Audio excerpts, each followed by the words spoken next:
Politique, dans le sillage de ses dernières réussites électorales, le Front National et plus largement son rassemblement bleu marine entendent peser auprès de l'éducation nationale et de l'université. C'est dans ce cadre qu'a été créé le collectif Racine il y a près d'un an. Nous sommes allés à la rencontre de son secrétaire général, Alain Avello, pour en savoir plus sur ses objectifs, ses convictions et son positionnement sur des sujets d'actualité comme l'idéologie du genre ou la réforme des rythmes scolaires. Que nous avons un premier axe parce que nous sommes conscients qu'il faut commencer par réformer le système par l'école primaire. Nous avons un premier axe qui est effectivement de revenir sur les méthodes d'apprentissage de la lecture.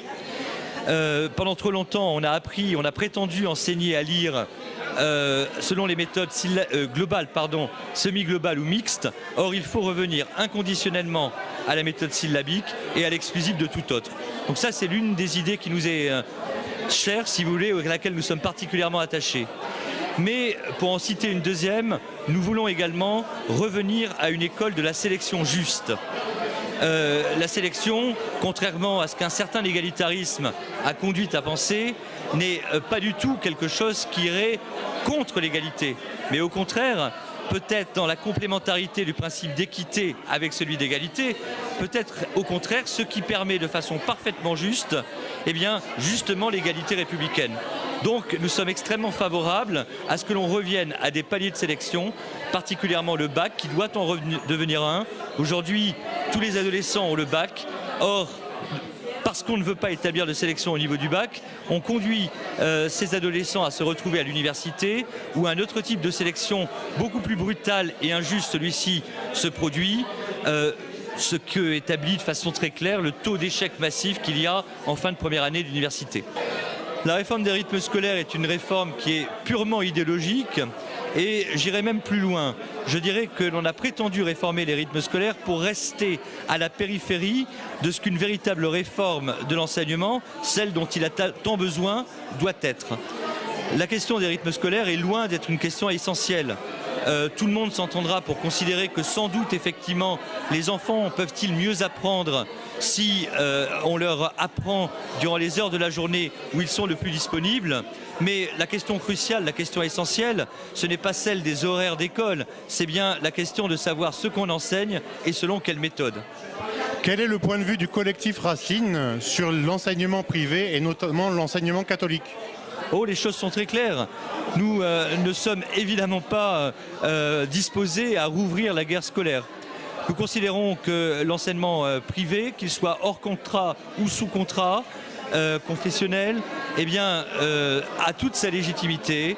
Et nous voulons préserver ce qui est écrit dès notre texte fondateur, paru en mai 2013 dans un grand quotidien national. Nous sommes soucieux de préserver les spécificités de l'enseignement privé, qu'il soit hors contrat ou sous contrat. Que pouvez-vous nous dire de votre ministre de l'Éducation nationale et de la théorie du genre si controversée ? Je fais attention à ne pas entrer dans un procès d'intention par rapport à quiconque. À ma connaissance, l'actuel ministre de l'Éducation nationale ne s'est pas encore signalé par des décisions importantes et par quoi que ce soit de ce type. Cela étant, il est effectivement difficile de ne pas se rappeler ce qu'elle fut dans ses responsabilités ministérielles antérieures. Et je conçois très bien qu'il est difficile d'être dupe lorsqu'elle a prétendu, dans le sillage du précédent ministre, enterrer l'ABCD de l'égalité, c'est-à-dire le nom que portait une certaine introduction de la théorie du genre à l'époque. Donc la position qui est celle du collectif Racine, et il l'a prise ouvertement, des textes ont été écrits là-dessus, notamment l'éditorial que j'ai écrit de notre journal, le dernier numéro, celui de septembre. Notre position, elle est pour l'instant celle de la vigilance. Marine Le Pen a dit à Brachet que nous n'aurions pas de quoi chômer avec cette nouvelle ministre, mais nous attendons effectivement qu'elle nous donne des raisons d'entrer en action contre elle. Et en mars dernier, le collectif Marianne, qui se veut une force de proposition, apparaissait sur les bancs des facultés. Nous avons rencontré Arnaud de Rigné, secrétaire départemental du FN Jeunesse du département Loire-Atlantique et membre du collectif Marianne. Il revient sur la création de l'organisation et ses rapports avec le Rassemblement Bleu Marine et le collectif Racine. Arnaud de Rigné, bonjour. Pouvez-vous présenter le collectif Marianne, s'il vous plaît? Eh bien, le collectif Marianne est un collectif d'étudiants patriotes qui œuvre au redressement des universités, puisqu'aujourd'hui nous pouvons tous constater quel est le sort qu'on réserve aujourd'hui aux universités en France. Merci. Alors vous êtes coordinateur dans le Grand Ouest. Est-ce que vous pouvez nous raconter un peu comment ça se passe? Est-ce que vous arrivez à recruter de nouvelles personnes? Est-ce que ça se développe bien? Alors oui, paradoxalement, c'est intéressant puisque effectivement le Grand Ouest, traditionnellement, on a tendance à dire que c'est les terres où le FN ne progressera pas. Et finalement, on se rend compte qu'il y a énormément d'étudiants qui, au contraire, sont en attente de quelque chose de nouveau dans le Grand Ouest. Ils n'en peuvent plus d'avoir l'UNI et l'UNEF qui sont en réalité les satellites de l'UMP et du PS. Ils veulent autre chose, ils veulent parfois du patriotisme, mais en tout cas, ils n'en peuvent plus d'avoir des satellites, des grands partis qui les instrumentalisent en quelque sorte. Quelle est la relation entre le collectif Marianne et le collectif Racine? Alors effectivement, le collectif Racine est en quelque sorte le parrain du collectif Marianne, mais il est vrai qu'étudiants et professeurs travaillent de concert pour l'intérêt de la France évidemment, et c'est pour ça que nos travaux sont croisés parfois. Nous ne sommes pas un syndicat, je crois que c'est utile de le rappeler, parce que nous ne voulons pas participer à ce jeu finalement où on serait dans une constante opposition. Nous, ce que nous voulons, c'est des idées.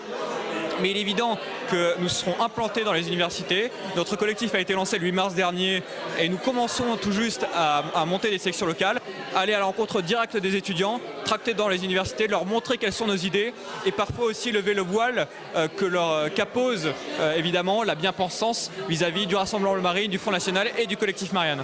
Alors précisément, quelles sont vos idées pour les étudiants et pour l'université? Alors elles sont diverses.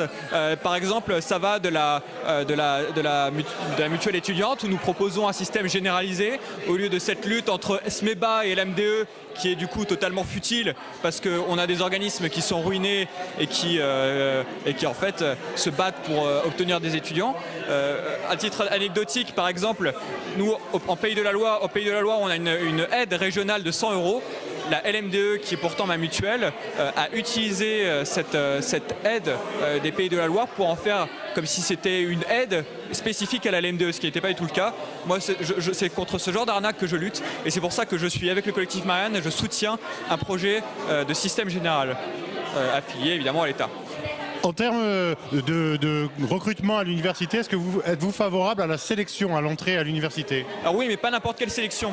Nous sommes favorables à une sélection au mérite, au talent et au profil aussi des futurs étudiants qui rentrent. Parce qu'aujourd'hui, ce qu'on a tendance à vouloir faire, c'est non pas une sélection au mérite, au talent ou au profil, c'est plutôt une sélection discriminatoire. Vous savez, cette théorie de la discrimination positive, selon les origines sociales, sous-entendu, on veut des élèves qui soient des quartiers défavorisés. Et bien souvent, derrière, il y a des présupposés ethniques. Et nous sommes farouchement opposés à cette façon de faire. Nous voulons au contraire une section juste au mérite, au talent, comme je vous le disais, une section républicaine.